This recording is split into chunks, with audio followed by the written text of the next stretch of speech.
a service of CNC Worldwide.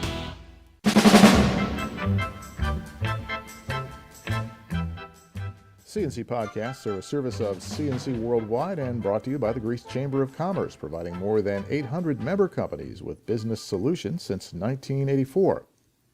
New York Senator Kirsten Gillibrand is co-sponsoring legislation that would require colleges and universities to report all allegations of sexual assault on campus and investigate them thoroughly.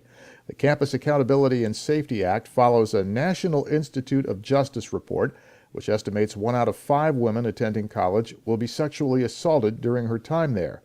Gillibrand says fixing that starts with a 5-point plan that imposes stiff penalties on colleges that fail to report or underreport rape cases. It also requires universities to report cases to police and to coordinate their response with law enforcement.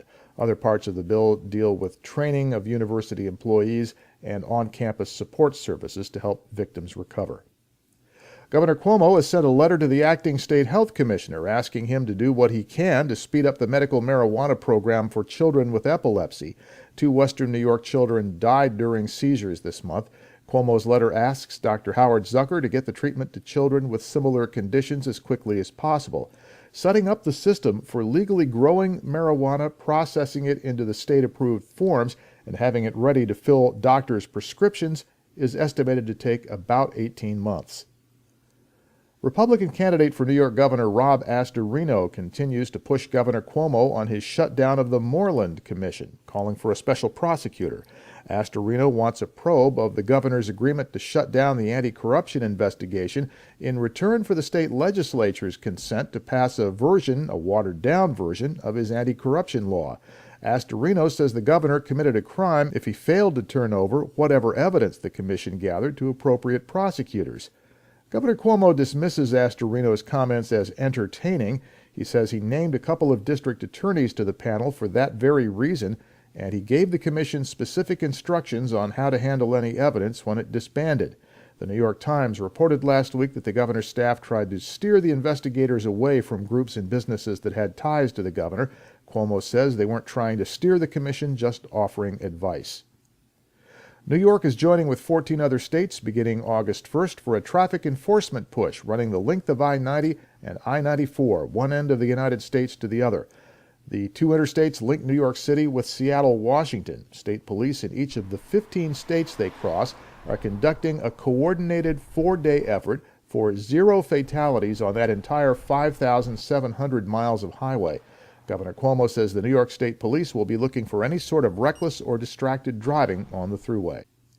Eastman Kodak will probably keep its movie film production line going at least a few more years in Rochester, under a deal being negotiated with a coalition of Hollywood studios, producers, and directors.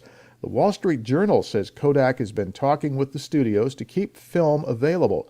Most TV and movie productions are now shot on digital. Fujifilm got out of the movie film business last year. Kodak is the last major company still making motion picture film. As the world goes digital, Kodak's sales have fallen 96%. Kodak CEO Jeff Clark is quoted as saying the agreement means Hollywood studios will buy a set quantity of film per year, and that will keep the Rochester production line open. The coalition reportedly includes Quentin Tarantino, Christopher Nolan, Judd Apatow, and J.J. Abrams. Eastman Kodak employees and retirees will see changes in their pension plans starting January 1st. In a memo to employees, new Kodak CEO Jeff Clark says Kodak's KRIP and SIP plans will no longer offer a choice of either a traditional pension formula or cash balance formula. Starting in 2015, there'll be just the single cash balance formula. Clark also announced an executive pay freeze, and Kodak is limiting vacation carryover, just 2 weeks. Clark says Kodak has to manage its costs better and simplify processes if it hopes to stay competitive. Kodak says these changes will save $15 million next year. Your next CNC podcast is whenever you click on one of our pages and catch one. We post updates around the day as necessary, and I'm Bud Lowell, CNC News.